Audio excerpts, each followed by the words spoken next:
and we'll let some people hop on first before we get going. Okay, cool.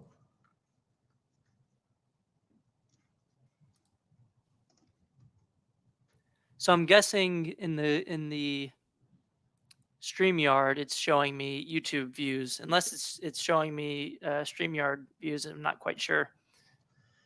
It should be YouTube or Facebook. It's one of the two. I think if you hover over it, it might show you, but maybe Cool. not. I've got a lot of windows open on my computer right now, but I guess we can field questions from my phone. If people have questions, they can, you know, uh, get onto Facebook or Yeah, there you go.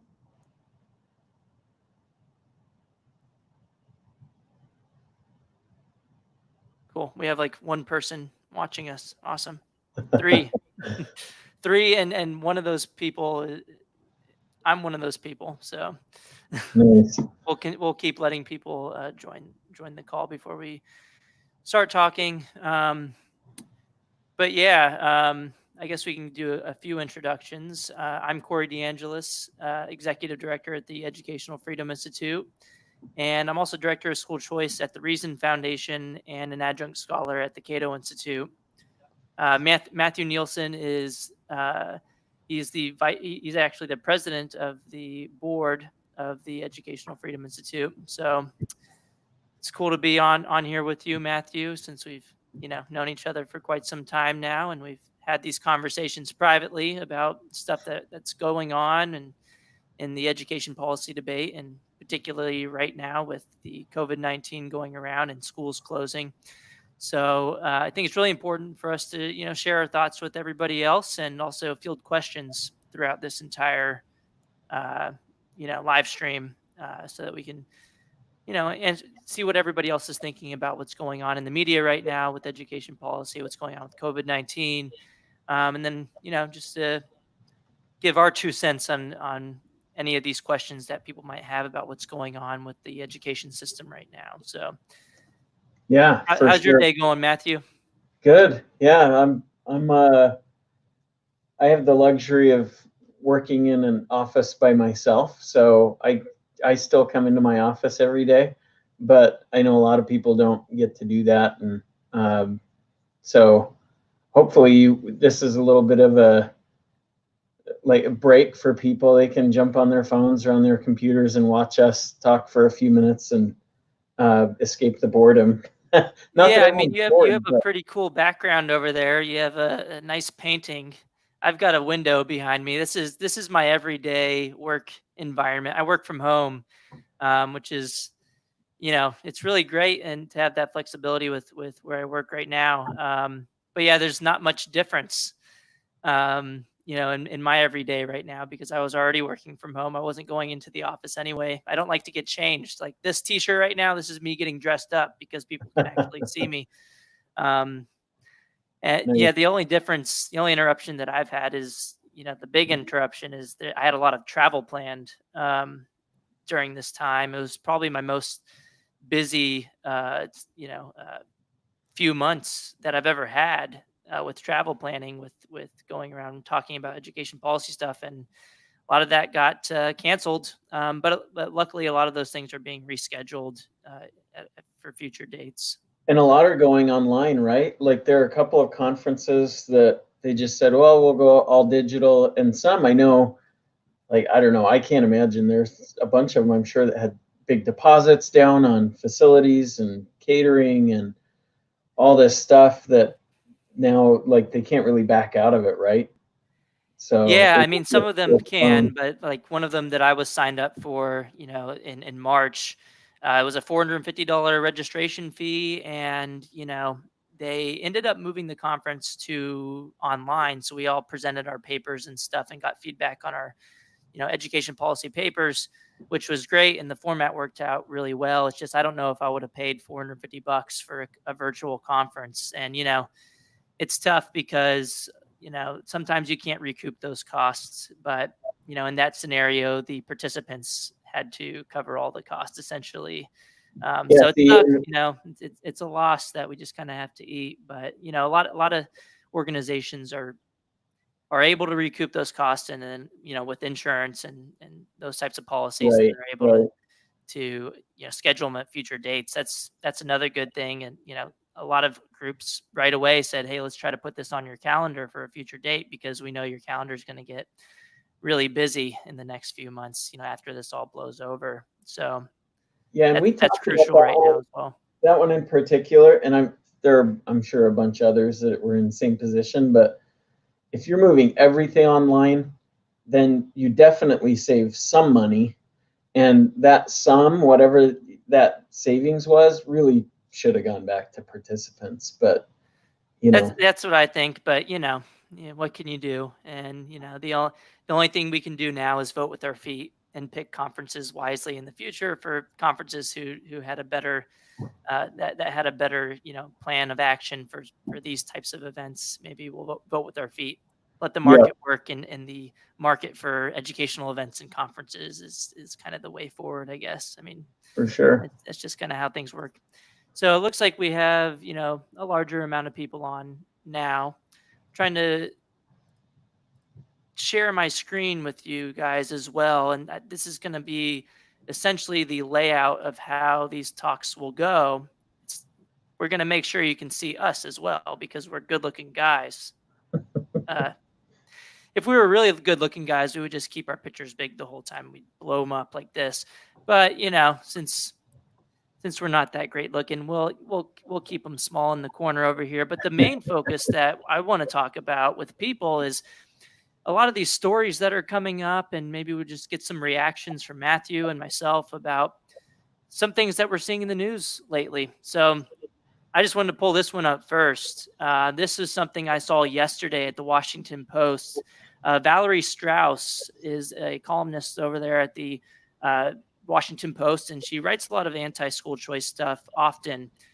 This particular post, though, she had someone else, I think Derek Black, a professor, write this as like a guest column on her, weekly column in the Washington Post. But what stuck out to me here was that it says, according to the Center for Budget and Policy Priorities, that, they said that as late as the 2016-2017 school year, education funding remained below pre-recession levels in real dollar terms in most states. So that's the the money quote right there that stood out to Hmm. me, because it's not true. Um, and I Well, called it's this out great on because Twitter. they give you their source. So, Yeah, so and they gave us the source. I mean, so right here they say Center for Budget and Policy Priorities through 2017.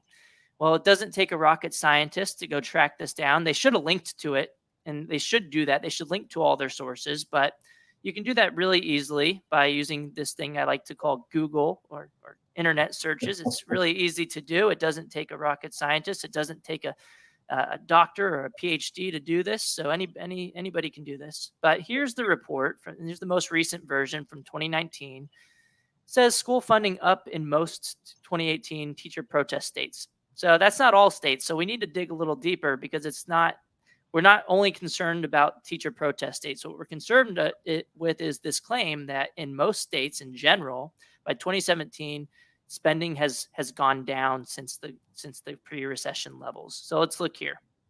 We can just do a search. Let's say majority of states. Oh, here it is.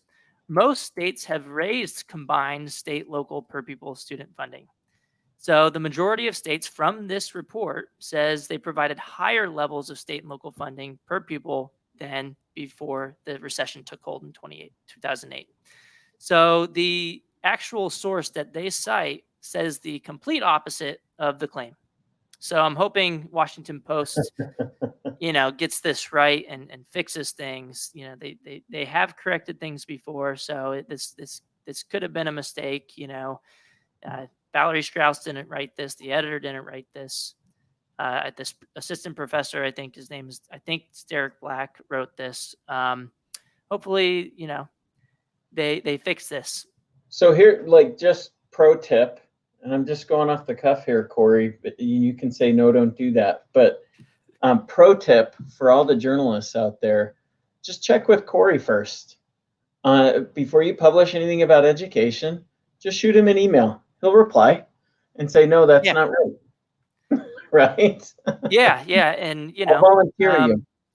the thing is, I mean, this should be fact checked before it ever goes out. It seems to be like it's trending towards, I'm seeing a lot of these things. Uh, Basic errors. This is a basic fact that can be verified by their own source, and it can be Mm-hmm. verified on other sources as well. So I tweeted about it, said, "Hey, look, it needs a correction, but you look at their source, it's wrong. But even if you look at the NCES data, this is the federal government data. This is the official data source. This is the data source you should use. But they cited some other organization.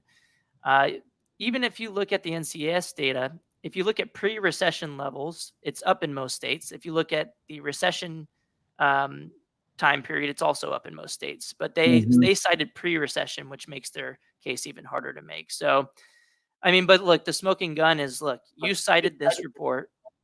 And this report says the majority of states provided higher levels of funding than they did before the recession took place. I think the error came from a previous version of this report. So I'll give them credit that they might have not done this on purpose, but Sure. there is a previous version of this report in 2017, the older version, that says that through 2015 the majority of states had not recovered since pre-recession levels. But they even said in their post through 2016-17. So Yeah. there's no way they can say this is correct. So Yeah, that's true. it's just kind of ridiculous that it takes someone like you, Matthew, or me to look at this and say, oh crap, I don't even read all these things. But the few that I read, it seems like there's more and more that are having these blatant errors. It just makes you think, like, why didn't they check this rigorously before? Is it more about the narrative? I don't know. Maybe it's more about the narrative than the actual facts, and that would be a shame if that's the case. Well, yeah. Well, the truth is that that's what it is. But um, thank goodness for the internet, though, right? Because for the people, the thing that keeps coming to mind for those of you who've heard this before, the Gell-Mann amnesia effect, right? So it's something that Michael Crichton, author, lawyer, coined the phrase, may he rest in peace. But the Gell-Mann amnesia effect is like, we read that kind of thing. People that don't know about education policy or all these statistics, all of this data that's come out, will read that in the newspaper, the Washington Post, like that, and they'll say, must be true. And then, turn the page and be like, wait a second, that's not right. I am an expert in this piece of data, and I know that's not right. But they forget, like, hold on, you just said on the page prior in an area that you're not real familiar with that must be true. So it's this we're just wired that way to believe, right? Our initial instinct is we read and believe. And so in this case, it's a perfect example where, thank goodness for the internet, where Corey is an expert on this stuff, and he can point out, I know not everyone is an expert, not everyone has the time to be an expert in everything, but we can get that information out and say, no, that's not correct. Through 2016-17, actually, the majority of states have increased spending. And they didn't even need to make that claim. They could have just made the claim that, look, hey, we've increased spending, but maybe that's not enough. Maybe, hey, look, it's clearly not enough because it hasn't made a difference yet. But maybe if we spend a little more, it'll make a difference. Right. They could have made a better argument, right? You didn't have to make a false claim. And there's just better ways of doing these things. So, like, I think a lot of the times journalists will see what other journalists write, and they'll see, hey, the Washington Post wrote that spending decreased over time in real terms after adjusting for inflation. So I'll just write that, and that'll be my source essentially. And because they kind of trust each other, and that's Right. just a mental shortcut that they do sometimes. And a few weeks after this, the original correction I had done by the Washington Post, and here's the original one that I'm talking about, but the Philly Inquirer made a similar claim. I don't know if you remember that one, where they essentially echoed this claim that Robert Pianta made, saying that since the Mm. 1980s, real inflation adjusted per pupil spending had decreased in the United States in real terms. It hadn't. This one led to a really embarrassing correction. I mean, this was at the top of the page in bold. Hey, I know before we said that spending decreased in the US, but it's not the case. No matter how you look at it, Yeah. spending has increased. So this led to a correction at the Washington Post, but I would argue it also led to a correction at the Philly Inquirer, because they might have just been, seeing what the Washington Post wrote, and they might have written something similar just based on what they heard, and they thought it was the right thing, but it actually wasn't. What's cool Um, about this one, Corey, before you move on, what's funny about this one is that they didn't change the headline, yeah. right? So the headline basically said the opposite of what the correction said, which was great. Yeah, here's the headline. The headline is, the one thing that we haven't tried is we haven't tried to just give schools more money. If we do it this time, that's the one thing we need to do. So they admitted that the most important data point behind their claim was incorrect, but then they kept the story the same way. The story was still, we just need to give them more money. We haven't tried this before. And, here's the before. And they just kind of changed the narrative a little bit afterwards. Just they Mhm. changed it from it decreased to, well, we haven't done it equitably, or they just kind of, pivoted a little bit and kept the same exact headline, which I've argued before it should have been a retraction, because the main thrust of the article was, we haven't tried this before. Let's Yep. do this. That was their main data point in the article. But instead, they kept it the same. They issued the correction. Good on them for putting this at the very, the correction at the very top of the article. But it just makes it look like, hey, this should have been a retraction if your entire premise was debunked by the actual data and by the correction. It should have been a Yeah, retraction. because they didn't want to abandon their agenda, right? So that's me, the cynic speaking, Yeah, Matthew the cynic. But maybe. I never like to question people's motives, I know but you it want it, to it, find it motive. seems kind of bad though that when the data's point changes, that the story stays the same and the headline stays the same. Right. So it does raise questions about these kind of things. But we should talk a little bit about things that are going more recently, and instead of fact checking. I just want to talk about that because that was on my mind since that Washington Post. This one came up, just yesterday, and they haven't corrected yet. Last time it took them eight days to correct it. So, we should talk about things that are happening in response to coronavirus. There are Yeah. some, locations that are doing some good things, some locations doing bad things. Something that's really been on my mind is, what the Wall Street Journal was talking about yesterday, that there's some crazy stuff going on in Oregon right now. So, like in Oregon, in 19 in 19 about 100 years ago, um, Oregon pushed to outlaw private schooling in 1922. Sorry, Yeah, I was gonna say it the was in the specific 20s. date was Yeah. slipping my mind, but 1922, yeah, the KKK and some other groups pushed to outlaw private schooling overall in Oregon. And their argument was that we need to make these immigrants and other people um, be more American, whatever that meant at the time, and be good citizens, whatever that meant to those groups at the time. Hmm. And Oregon passed that law, but the Supreme Court, luckily, at the United States Supreme Court level, struck that law as unconstitutional. And the money quote from that case was that the child is not the mere creature of the state. So look, private schooling is legal, but more recently, Oregon in 2020 is preventing kids during the crisis from switching from their brick and mortar district run school, their government run school, to virtual charter school options. So, I don't know if you saw this article yet, Matthew, but Yeah, uh, I did. it just Oh, there's just yeah, I don't know one. if I saw this one from the journal, but yeah, go ahead.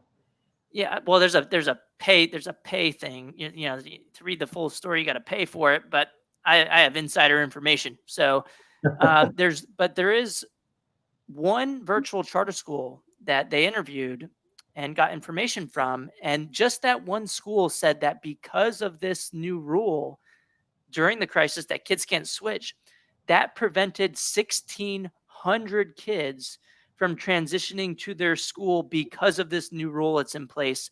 And might I add that this rule was not in place before the crisis. They used the crisis as an excuse and as a reason, as a explicit reason to not allow kids to switch from brick and mortar to virtual charter schools. So if your district run school in Oregon is not providing an adequate education right now for whatever reason, if they just can't switch over to virtual in a timely manner or whatever the reason is, if they don't have the resources to do so, whatever the reason is, I don't care what the reason is. Oregon is not letting those kids transition. And I don't know the total number, but from one school that was interviewed at the Wall Street Journal, 1,600 kids are being blocked from switching over. So that's crazy, number one. But two things come to mind. First, new business item number 2 from the NEA's National Convention in 2019 was, probably remember, because this is kind of a big deal, that one of the delegates to the National Convention last year proposed a new business item, and it went up for vote. And the new business item was, I'm just paraphrasing this, but it was basically, we need to again set the price. Yeah, there it is. I'm quick, man. I'm quick to the draw. So it's worth reading, actually. So that's nice. You're fast. So basically, right there, it rededicate itself to the pursuit of increased student learning in every public school in America, and it was defeated. So I guess this is sad and predictable all at once, which is, I think, amplifies the sadness about it, right? That teacher unions aren't actually, and you can read this. Rebecca Friedrichs has talked a lot about this over the years since her book came out, Standing Up to Goliath. Mm-hmm. That's not news, right? It's not news that a union should prioritize anyone other than their union members. Okay, I get that, but this right here. Well, I don't even know if they're doing that very efficiently. I mean, you cite the data point all the time, right? That per pupil spending has increased since from 1992 to 2014 by 30%, but teacher salaries in real terms dropped by 2%. All they're doing is adding more money to administrative bloat, more staffing and support, which is beneficial to union bosses because they get more union member dues and they get more political influence by having more members. I mean, that's beneficial to the union, but not necessarily to the union members. To the members. True. Totally true. So that's one thing that comes to mind. And two, I don't want to take us too far afield, but the other thing that this reminds me of is, and I think I'm getting this right, you'll know better, you'll remember better, I'm sure. Isn't there another state that's blocking? It's Pennsylvania, isn't it? It's Governor Tom Wolf. Yeah. There it is. Yep. Perfect. Yeah. So this passed unanimously in the House, in the Senate, and in the governor signed it. Obviously, Tom Wolf. Tom Wolf is not a friend of school choice. Everybody knows this. But I was shocked that it unanimously passed, and it's probably because overall they may have the representatives just wanted to get something done during the crisis. They wanted to pass something quickly, and you just kind of take the good with the bad. But there was a bad part included in this bill, and that was that this wasn't as bad as Oregon in that they're allowing kids to switch from the district-run schools, the government-run schools, to the public charter schools, but they're not compensating the public charter schools for those additional students. They're counting your enrollment. They're locking your enrollment. They're freezing your enrollment only for charter schools, not for district-run schools, based on March 13th, when Governor Wolf made the announcement that, we're going to close all public schools, virtual schools, brick and mortar schools. We're going to close them all. And so what that means in practice is that if your brick and mortar government run school isn't working for you, again, for whatever reason, and you want to switch to a virtual school, you can theoretically do that. But in practice, you're not going to count on the enrollments of those virtual charter schools. So the virtual charter schools aren't going to be compensated for serving additional students. So the economic incentive here is to not serve these additional students. They're still doing it. There's a lot of charter schools that are actually still taking on students, even though they're not being compensated for it, because they're stepping up to the plate anyway. Right. But they're being financially punished essentially for doing the right thing. And that's the complete opposite incentive that you want to have in place if you want to serve the students who are in the most need, who need their help the most right now. So I don't know how this is going to shake out in the future in Pennsylvania, but I mean, this is just an unintended consequence, or intended. I don't know. But I mean, look, this only applied to charter schools in the bill. It didn't apply to virtual. It only applied to charter schools, not district-run, government-run schools. Yeah. So, Yep. in theory, if a family moves, for example, from New Jersey to Pennsylvania, if they go from Camden to Philadelphia, right across the bridge, right there, very close to each other, if that family enrolls their child into a cyber school that happens to be operated by the government, that government-run school gets to count that additional student on their enrollment, and they get compensated for that enrollment. Yep. But if that family just for whatever reason likes the virtual charter school, which is also classified as a public school in Pennsylvania, that charter school doesn't get to count that student on their enrollment. See, that's not fair. That's applying two different standards to public schools. These are all classified as public schools in Pennsylvania, and one type, charters, which happen to be privately managed, are being financially punished for helping students in need. Yeah. It doesn't make any sense. Yeah.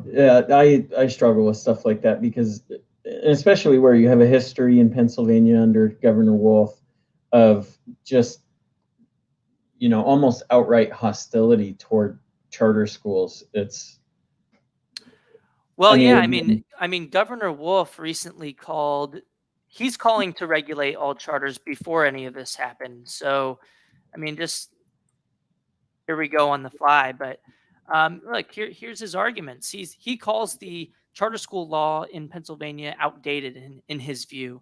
And his main thing that he calls for, and he's still calling for this, he called for this in 2019, he's re-upped it in 2020, but he wants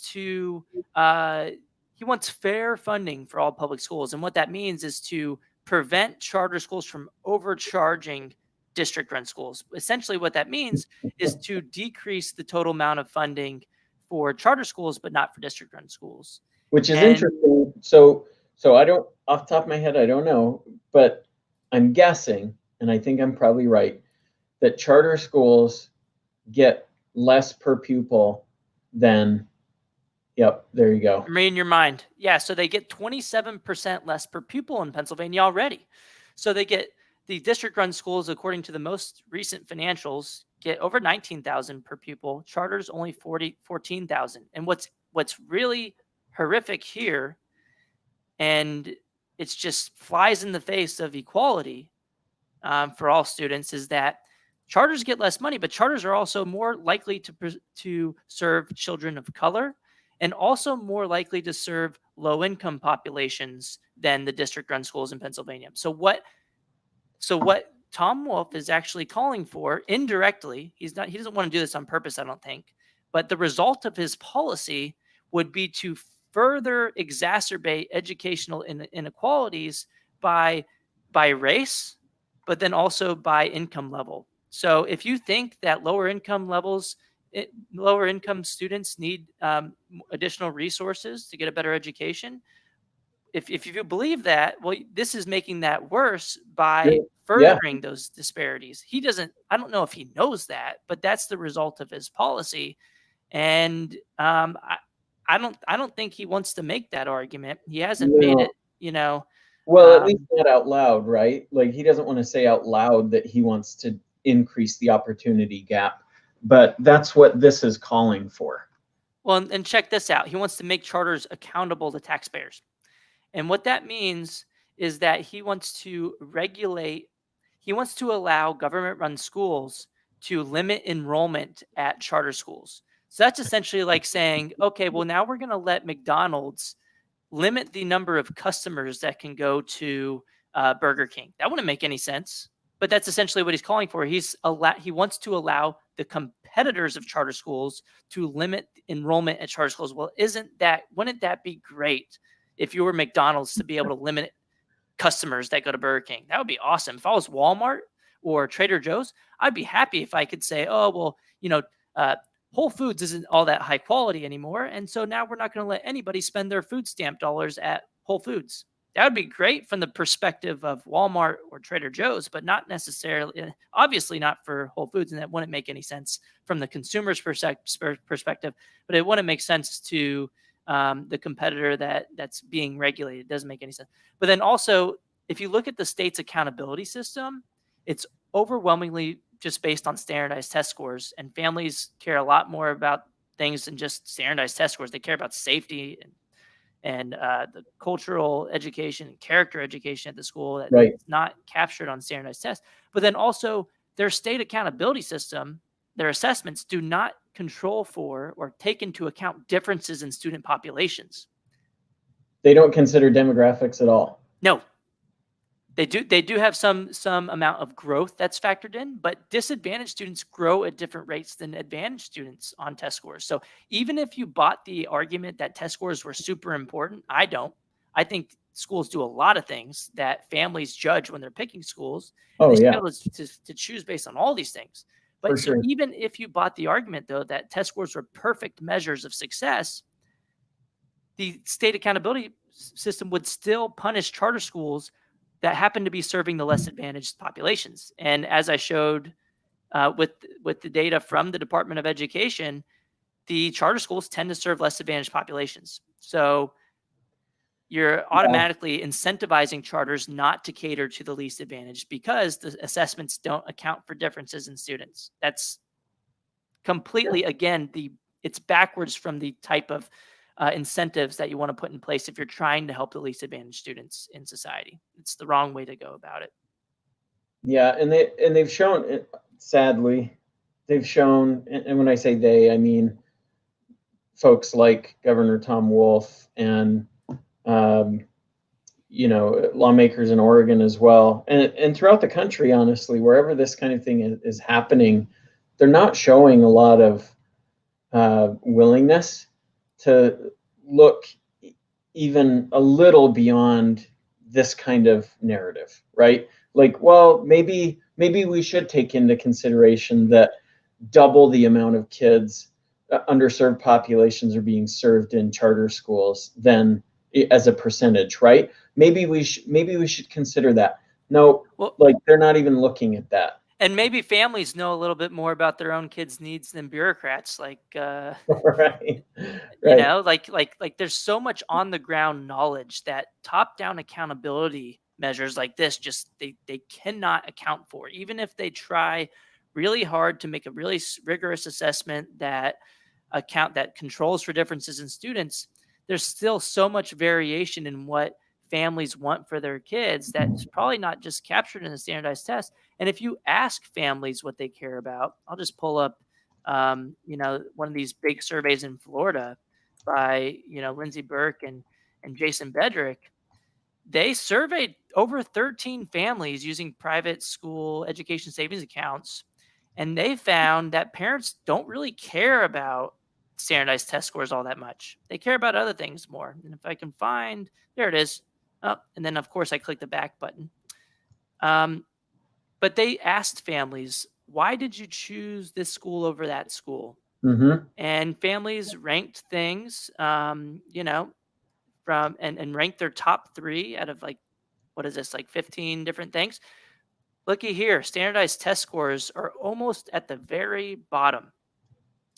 I mean, this is my assigned neighborhood Yeah. school. That doesn't really count because that means you're not choosing. But out of the families that chose, standardized test scores were the lowest thing on their list of priorities. They cared about moral education and values. They want their kids to be safe. Maybe they want it in a religious environment. That's, one of the big reasons why people choose private schools. Uh, but then also, look, what's also interesting is families cared about academic reputation. A lot of families cared about academic reputation, but they didn't see that as being the same thing as standardized test scores. So that's another thing that the Yeah. regulators are using these things, and the regulators think that that means academic reputation, but it might not even be a good proxy for academics. Well, no, so that's Odd. interesting, right? Because we've talked about this before, that maybe education is different than schooling, Oh, exactly. right? Yeah. So it's like the parents have figured that out. I mean, that's the whole point of education savings accounts, right? It's instead of just being able to use your child's education dollars at a school, you can use it for virtual education. You can use it for a cyber school. You could use it for private school tuition and fees, but you can also use it for homeschool expenses and any other type of educational approved education expenditure. And that Yeah. really gets at the fact that education is not the same thing as schooling. And a lot of people would argue that schooling actually can hinder true education in some ways. Right. If the schooling environment is actually not performing really well, and if it's not conducive to learning. We do have a question from one of our viewers, Shawnee R. She says, "What?" And this might be a rhetorical question. Maybe she already knows the answer. And sorry, Shawnee could be a male name as well. So sorry if I got that incorrect. But it says, "What does Governor Wolf plan to do for underperforming public schools?" Matthew, you want to take a crack at that one? I think she means government-run schools. Yeah, so we're talking about the governor of Pennsylvania, Governor Tom Wolf. What does he plan to do for the underserved populations in government schools? No, Is I that think she's asking, hey, look, Governor Tom Wolf wants to limit enrollment at quote unquote underperforming charter schools. Well, first of all, I just want to say, like, if they're actually underperforming, then why do people want to enroll there in the first place? They probably don't. right? Or they're actually performing really well on metrics that the bureaucrat just can't see right in front of them, from their computer in an Excel document hundreds of miles away. But the heart of her question is that, look, they're levying all these regulations against charter schools. Are they doing the same thing to the government schools? And the answer is no. He's not going to limit enrollment at underperforming government-run schools. So look, Tom Wolf is pointing to some underperforming cyber charter schools in Pennsylvania. He's saying, hey, we need to look into this and we need to limit enrollment at these locations. But I would have more respect for the idea, at least, if he would say, well, let's do this to the government schools too. Let's have the same kind of accountability. I don't believe in the accountability mechanism. I don't think we should have this top-down accountability mechanism for government-run schools or charter schools. Right. But at least I'm consistent in that I'll say, well, if you're going to have it for all public schools, charter or government schools. It shouldn't matter. Yeah, exactly. But look, I mean, the only true measure of accountability is having people vote with their feet if the school isn't doing a good job. And yeah. And there are a lot of ways you can do that, right? Just availability becomes an issue sometimes. But if there is availability, then that's it. It's vote with your feet. And parents know what's best for their kids. Like you said earlier, in fact, I just tweeted it out. And I think, is that what Marilyn replied to? Oh no, that's a different one. I just tweeted it out. You said it, and I was typing it right after you said it. Something like, maybe parents know what's best for their kids better than bureaucrats, essentially, right? And that's it. That's the premise of the argument. That's the point of school choice, right? We have more information about what our own kids need more than anybody else.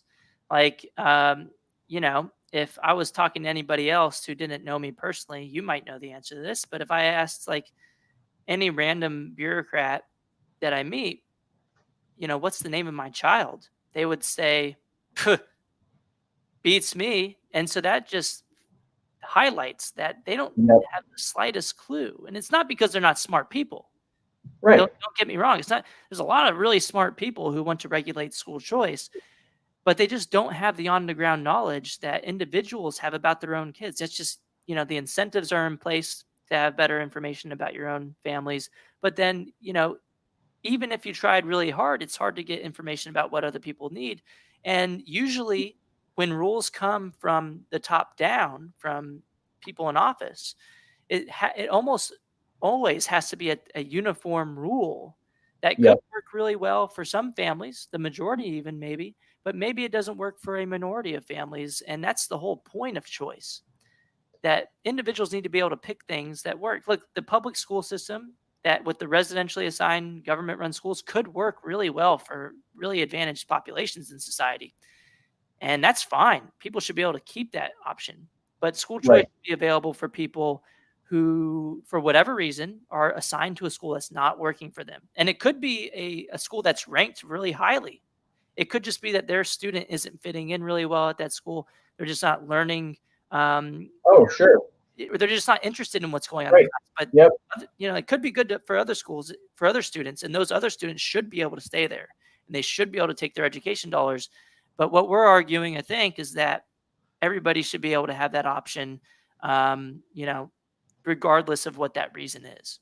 Yep. That's right. And that, to me, top-down accountability really won't ever work. It's really got to be, because again, the more local the control, and get right down to the family, right? In this instance, in this situation where you have parents and students, the family, the parents are going to know best what their children need, not, like you said, some bureaucrat 100, 1,000, 3,000 miles away.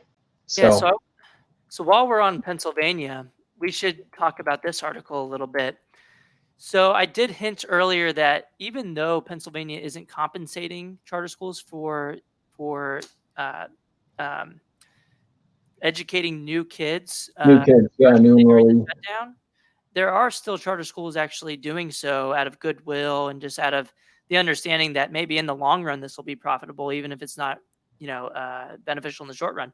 But this article, out of the NPR section that's located in Philadelphia, WHYY, they talked to Mark DeRucco, who is the executive director at the Pennsylvania Association of School Administrators. And I had heard before this article came out that PASA, the Administrators Association, actually lobbied to have this rule in place to not allow kids to switch to virtual charter schools during the crisis. And I said, well, maybe it's because they know that kids are, they're going to lose a lot of students to their competition. Why else would they want to keep students from switching to virtual charter schools? And right? I was just kind of theorizing that maybe this is the case. They actually came out and said it. He says it out loud. Um, this Yeah, this isn't a direct quote. This is from the reporter. I want to be clear on this, but it says, da, da, da, parents who are trying to find the least disruptive option for their children might be tempted to switch to charter schools, which is what I said before this came out. And the gist of it was that, hey, this might divert funding away from our schools because parents might leave to the charter schools. And so it even says here, to prevent this from happening, the School Administrators Association lobbied to the Department of Education to try to block and to ban all charter enrollments for cyber charter schools. They didn't get that, but they did get something that was kind of like that, in that the charter just won't schools get the funding. they're just not getting the funding. So they tried to get what Oregon currently has. Yeah, Oregon's not letting kids switch over to virtual charter schools at all. They wanted that. And they said they wanted that. Unless the reporter is misquoting them, I don't want to, if the reporter is wrong and Mark didn't actually say this, Mark can come out and prove the reporter wrong and issue a correction. But from the information we have at this point, it looks like they explicitly wanted to prevent kids from leaving and losing funding by blocking kids and making it illegal for them to switch to virtual charter school options during the crisis. And look, this just it irks me, because people are having a hard time right now adjusting to the crisis. Oh, that's a cool mug. I want one of those. I have. Yeah. What does that say? But look, people are having a tough time adjusting to the crisis, and we should be helping everyone, no matter what type of school they want to go to, get an education right now. And if And we, because doing he, this is the opposite of that. This is hurting people by yeah, taking options away from them. sorry, that was a nice little ad for a mug. But what I was really wanting to show there was this, because he says it would divert funds from schools, from school districts, and we're not, the whole point of the education system isn't to fund school districts. Like, that was not the intent ever, or at least not initially, and it certainly shouldn't be now. It's to fund the education of students. Yes. So the whole premise of that concern is just off base. Well, So, yeah, it assumes that the education system isn't for the kids, it's for the buildings right, and the people, right. the adults working in the buildings. But that shouldn't be how it is. I mean, I think you and I can agree, and most people can agree, that the main beneficiary that should be the main beneficiary of the education system is the children getting a better education. Yeah, And I mean, the logic that should follow is that the money should follow the child. We should fund students, not systems. In the current system, no matter where you go to school, private or public, the public school gets your child's education dollars. That doesn't make any sense at all. So like right. I go to my residentially assigned school, the money's there. If I leave to a private school, the money stays there. That doesn't make any sense. No, it doesn't. And so that's why our our cups, our mugs, and our shirts say that we should fund students, not systems, because that's the basic idea of school choice. That if we're gonna fund education for people in society, that those education dollars should follow the students to whatever school works best for them. That could be a government-run school, could be a private charter, doesn't matter who operates the schools. So like, just imagine if we had food stamps and food stamp recipients and told them that they had to go to a residentially assigned government run grocery store, that you have to use those food stamp dollars at this grocery store. And by the way, if you're going to go somewhere else, that money is going to stay there with the grocery store because we don't want the grocery store to lose any money. That wouldn't Yeah, make any sense. What we do today is we give that money to families. Families take those food stamps and funding to whatever type of grocery store they want. A private, yeah, grocery store that's here or there. It doesn't need to be obviously doesn't need to be operated by the government. So we fund families essentially directly with food stamps. We do the same thing with Pell Grants at the higher education level. We fund students, and students can take their Pell Grants to Harvard if they want. It's a privately run institution. We don't say you got to go to this community college just because it's right next to you. If you want to go somewhere else, you're losing all your Pell Grant funding. That wouldn't make any sense. So, right, I right. mean, that's just the basic idea of school choice, I think, that just allowing kids to take their education dollars to whatever type of school works best for them. For sure. And that, it's interesting because there were a couple of news stories that happened here in the Phoenix area last year, maybe around late summer, so like July, August 2019, where there was a lot of the public were getting really upset about, and it was in a particular school district out in the west side of Phoenix. They were getting upset about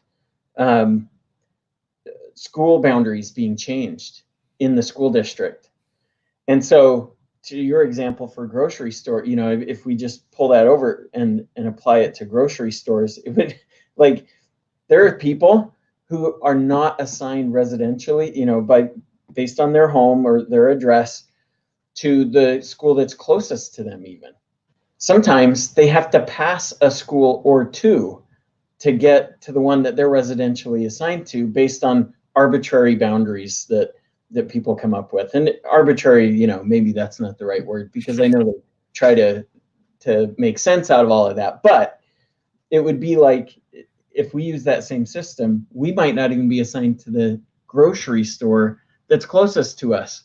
It might be like twice the distance, right? So anyway, the whole thing is just crazy the way that works. Well, just imagine, I'll close this out for a second, but just imagine if, I lost my train of thought because I was going through some other things, but just like, okay, so we have the crisis going on right now, right? A lot of things are shut down. Just imagine though, if dine-in only restaurants, restaurants that didn't have carry-out options, lobbied to the government to force all carry-out options to be illegal. That would be Mhm. absolutely ridiculous for dine-in only restaurants in order to protect them from competition, for them to lobby to the state government and say, "Well, look, that's not fair to us because we don't have carryout options. So Right. these other stores that have carryout, and they shouldn't be able to do so." So, like Domino's has pizza delivery. So, like if you're a fancy restaurant, they'd say, "Oh, we." Just imagine if they said, "Well, Domino's shouldn't be able to deliver pizza during the crisis." Well, that would be seen as very, I mean, it would be extremely ridiculous, and it would be, protecting seen as protecting yourself in time of crisis, and very opportunistic. That's But essentially what because we had they're going on in Pennsylvania. Yeah, yeah, but Same because they're thing. a subdivision of the state, we don't have to apply logic to it at all. No logic has no place in this situation because they're a subdivision of the state. They meaning school districts. Well, and then also like with the food stamp example, just imagine if a lot of low income families were using their food stamps at Walmart. What if Walmart came out and said, "Oh my gosh, we noticed that a lot of the food stamp recipients are taking their funding to Whole Foods. We sh- What if Walmart started lobbying to not allow food stamp recipients to take that money to Whole Foods?" Their Right. argument would be, "Look, we need to better fund Walmart. We need to have more funding for all the people using food stamps in Walmart so that we can have better services. We got to keep the lights on. We have fixed costs we got to cover. And, we're a low cost option. So we shouldn't allow people to take their money to Whole Foods or Trader Joe's because those places cost a little more on some services."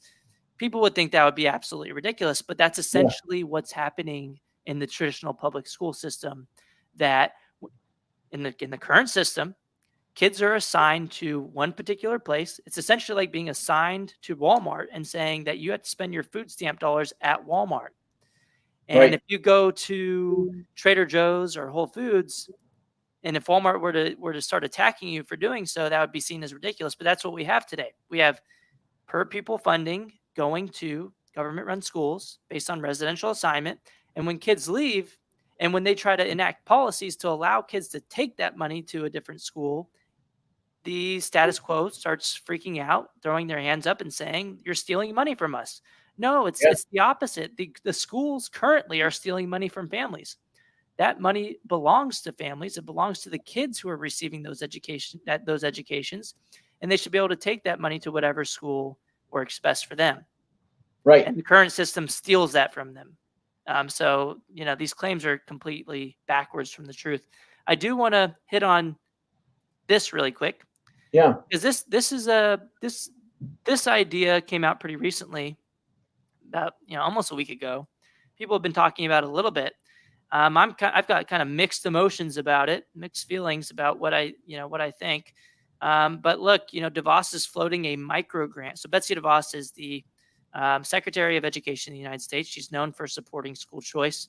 She's floating this idea of micro grants. So allowing students who qualify for free or reduced lunch programs to be able to take some federal funding to use for home education or virtual education or any other type of education. It's essentially like a school choice program, a mini school choice program during the crisis, allowing students to redirect either. Yeah. And here's where Like I'm we may confused. I say don't on know if they're redirecting dollars or if it's an additional program. So that's where I'm right. kind of confused about how I feel about this program. What do you In think? principle, it's good, right? In principle, it says more choice, more flexibility, more power to the students and the families. So that's great. Oh, look at that. I So like she's it. so so DeVos, you should have given us a shout out for taking our. I don't know. She probably doesn't even know this is our slogan at Educational Freedom Institute, but she says, "I've always believed education funding should be tied to the students, not systems." It sounds a lot like what we were talking about, that we should fund students, not systems. I mean, We it's should almost send her a identical. shirt, right? So maybe, I don't know, but yeah, we also have Trump calling government-run schools government-run schools. He got that right, at least. I don't agree with all of his policies, but the schools are not, the schools that we have today are not public schools. They're not public goods.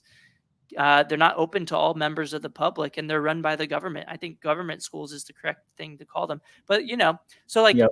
to get back on track, um, I agree with DeVos's idea that money should be tied to the students, but I don't know the specifics. I don't. There's not a lot of specifics here about what she actually means with Where the money micro would grants. come from, and I mean, if yeah, this is redirecting dollars that are already existing in the system, I think it's a good move. Like if for if if, sure. if this allows students who are getting free and reduced lunch to be able to take those federal dollars to buy groceries to be able to get through the crisis, I think that's a good move. Yeah, That would make it a lot easier on the schools. Schools wouldn't have to use their school buses to go and deliver food to every house, and they wouldn't have to, you know, um, you know, risk their cafeteria staff and being exposed to other human beings when they're trying to quarantine at the moment. So that could be a win-win. If it's Title One funding, Title One's the biggest part of federal funding in the United States education system right now, and it's targeted to districts who serve less advantaged populations. If that allows the families to access those dollars directly, I think that would be a good move. It's not increasing the federal footprint if that's the case, and it allows for more choice in the system that we already have. But what I yep, think this might be is it might be a proposal to add federal funding to the education system. If that's the case, I'm not sure if I still like the idea of choice, but I don't like the idea of increasing federal overreach in the education system, and increasing federal spending would do that. And because federal dollars always come with strings attached. And look, i've I've looked into the Constitution of the United States, and I haven't seen the word education anywhere in the federal Constitution of the United States. So I don't think, even though I like school choice, I don't think school choice should be up to the federal government. yeah, um, so if this right. is just adding more, government intervention, I don't think it's a good idea. But look, we don't have enough information at this point, so I don't want to prejudge too much. And so, like, it could be a good thing or it could be a bad thing, based on what I've read so far. Yeah, no, I'm with you. I think if it's just redirecting current dollars, that's one thing. If there's an increase in taxes and um, to draw more money in to a program like this, I don't. Yeah, I don't think so. Just real quick, you know this data better than I do, Corey. What, just broadly nationwide, what percentage of K-12 education funding comes from federal versus state? Yeah, so it's three different categories. It's federal, local, and state. I guess you can combine local and state within a state to get it. But federal funding is historically been around 10%. I Yeah, believe in more recent years, it's closer to 8 or 9% of total funding. So, federal funding is not huge on the big, as far as the big picture is concerned. But even though there's not a lot of federal funding, a lot of strings are attached to that federal yeah, funding. So yep, it might be worth just not having federal funding in the first place, and allowing states and localities to increase funding if they, believe that they need more funding to be able to provide an adequate education in their states. I think it should be left up to the states. But yeah, and as far as local versus state funding, it depends on the state, obviously. But in the U.S. overall, it's about 45%, 45%. So it's okay, about half. yeah, The non-federal funding is about 50-50 in hmm, the United States. good. Yeah, so that, just in this context, that's an interesting question, because if they don't, as a percentage of the total K-12 education funds per student, right?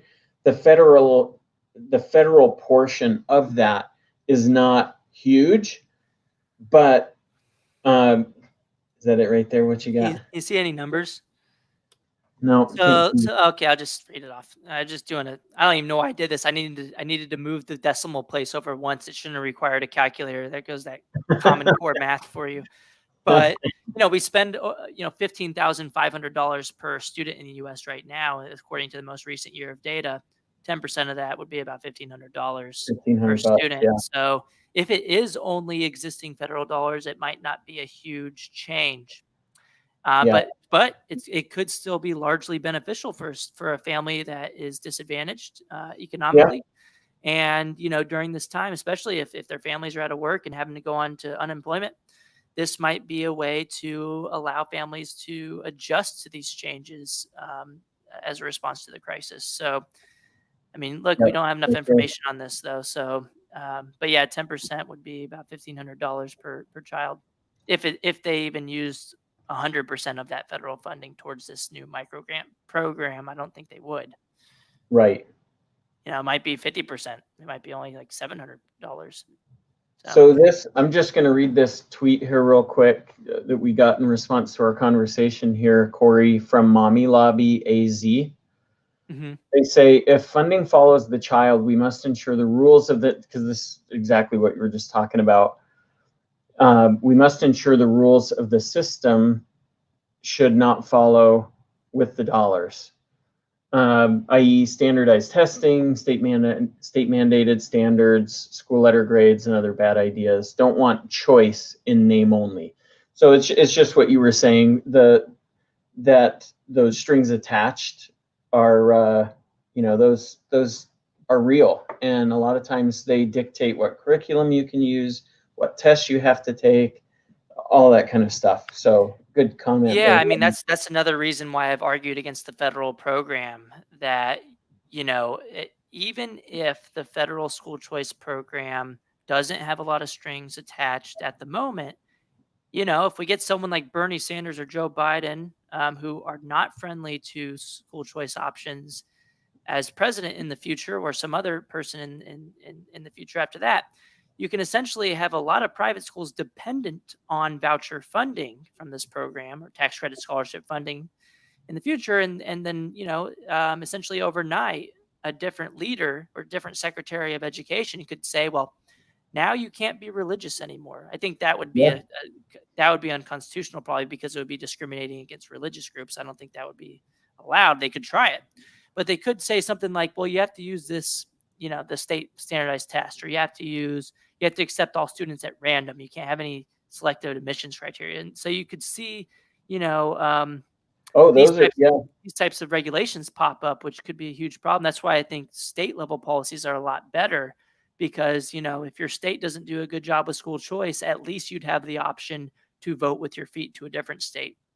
But I yeah, will also say that, even if we did have a federal program or, just, with state level programs, even that do have regulations, what's good is that private schools have the option to not accept any of the voucher funding. They can say no. So, right, like in states that do have more regulations attached to their voucher funding, we're actually find that fewer schools actually participate in those programs. So, like Louisiana, they have one of the most highly regulated voucher program in the world, and only a third of their private schools participated in the program in the first year, according to both of the experimental evaluations of the program. Only a third of the private hmm, schools. In other locations, about 2/3 or more have participated in their school voucher programs in places like Indiana, Florida, I think Washington D.C. as well, have had much higher participation rates. So the good thing is yep, that even if your state does enact a program, if you want to remain a super specialized school and that program is regulated, you can just say, okay, well, I'm not going to accept any voucher funding this year.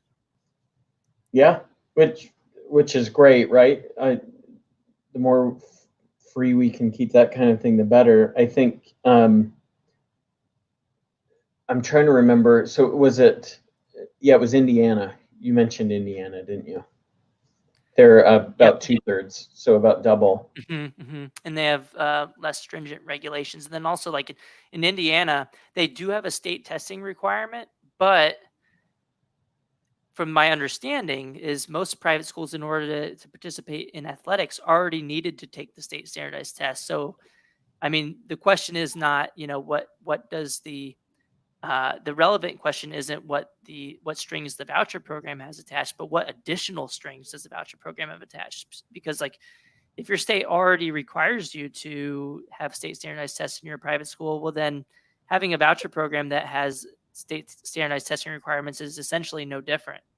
Yeah, So, I mean, in calculating the cost of participating, you really got to take into consideration what's the lay of the land already in terms of regulations in your state. I also wanted to point this tweet out before we get off. Um, since we're talking about federal government and what's going on, is a lot of schools were actually, according to DeVos, were using federal education law, IDEA, an individual for the Mm, federal special needs law. They were using IDEA as an excuse, according to Betsy DeVos, for as a reason as to why they could not provide virtual education during the crisis. And their yeah, argument was that we can't give everybody an appropriate education, then we should just not give anybody an education virtually. That was the argument. And yeah, luckily, the Department of Ed actually clarified this. And this is actually a good thing that the department could be doing at this time. The federal government should be clarifying things. And that's yeah. exactly what they did. I think they said no school. Um, let's see. This is some other one, but no students. We need schools to educate all students out of principle rather than to educate students out of fear, than to educate no students out of fear. We expect schools to rise to the occasion, and the department will assist you in your efforts. But essentially, they had a different clarification as well, not this particular one, but essentially saying like this shouldn't be an excuse not to serve everyone. You should instead be trying to serve all students, special Yeah. needs or not. So you shouldn't Yep. be using this as an excuse not to serve any students at all. So I think some states were actually explicitly saying like IDEA is why is yeah. So Oklahoma did this. They said the executive director of communications in Oklahoma in their Department of Education said, we included virtual charter schools in the shutdown order. They closed all schools, virtual or not, all public schools. And they said it's partially because of federal regulations, including requirements for students on individual education programs, which is the federal special needs, federal law, IDEA. So, So there are so actual instances of citations of, hey, we're not going to serve anyone because of these rules. So that's actually a good move for DeVos, if I can find the dang tweet, no, to absolutely. come out. Real quick on that though, I can tell you right now that virtual schools who enrolled students prior to the pandemic, right? That had IEPs. So kids with IEPs who enrolled in the virtual school prior to the pandemic um, had to sit down with the IEP team or either accept IEP as is and implement the best that they could, right? But if you're coming from a traditional school setting and you have an IEP and you go into a virtual school setting, likely you had to sit down with the IEP team and come up with a new IEP that addresses any other issues that come along with distance learning, virtual learning, right? So that argument right there that you had on that other screen is it does not fly. It doesn't make any sense because the IEP team already agreed to the new IEP for the virtual school setting. Mhm. So, So they're already following IEP, right. IDEA, so it shouldn't have been an issue, right? Yep. Charter schools as public schools already need to adhere to federal civil rights laws, Yep. and then also IDEA and other Right. federal education laws. So that's part of the reason why we classify privately managed charter schools still as public schools, because they follow all essentially all the same regulations. Yep. um, I'd even argue in some cases charter schools are more public than traditional public schools, because charter schools, at least for the most part, accept all students at random. Yep. District run schools, for the most Yeah. part, discriminate based on zip code, so they That's don't right. take as many members of the public. A lot of people say that charters don't accept all kids. Well, I mean, they're required to accept all kids using random admissions. District run But schools district aren't. schools They're are not. explicitly That's allowed right. to not do so. And Yep. magnet schools are allowed to have selective admissions as well. So, and those are government run schools. So, if we're going to call either type of school public school, I think we'd have a stronger argument to say that charter schools are more like public goods, or public schools at least, than district run schools for the most Yep. part in the United States, based on what we have today. For sure. Agreed. So I think we're going over an hour, and I know you might have had a call or something after this, but just feel free to stop me at any time. Did you see this one yet? Yes. So Yeah. Washington Post.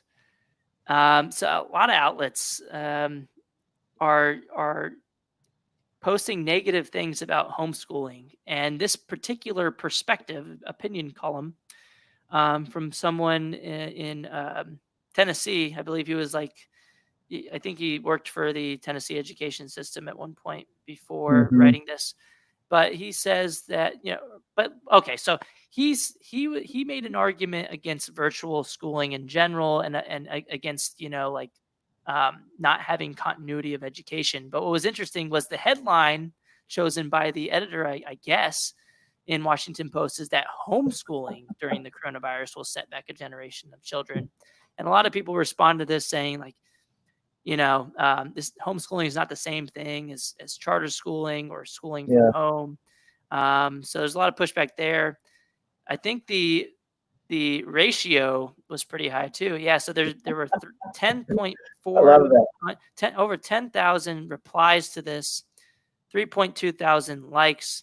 They were successfully ratioed. I think Donald Trump Jr. actually quote tweeted it and said, "Now they're attacking homeschooling when homeschooling and virtual schooling is trying to help students in time of need. Why are they doing this?" So a lot of people piled on. I did a lot.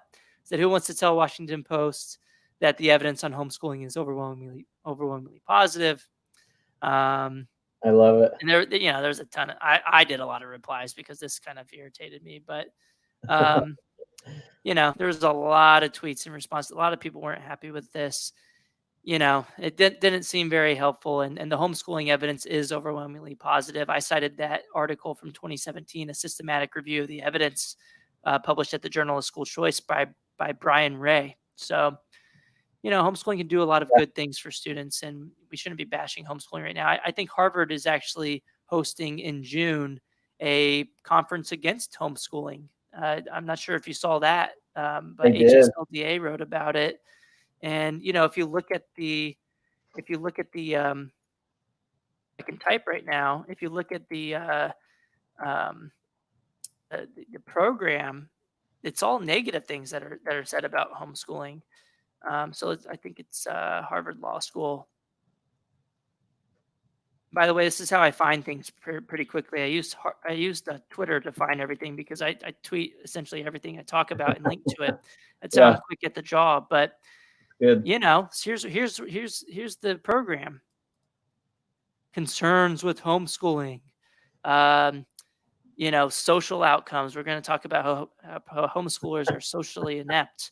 Right. We need to uphold democratic values. And this he does not like homeschooling. Child maltreatment. Ooh, because there's no kids being treated poorly in government-run schools. We're going to use the exception to prove the rule here. Yeah, Child exactly. maltreatment in some cases in homeschooling. So we got to, and what do we do about it? Well, we can regulate them out of existence, or we can just say, screw it. We're not going to allow any homeschoolings, period. We're going to ban homeschooling altogether.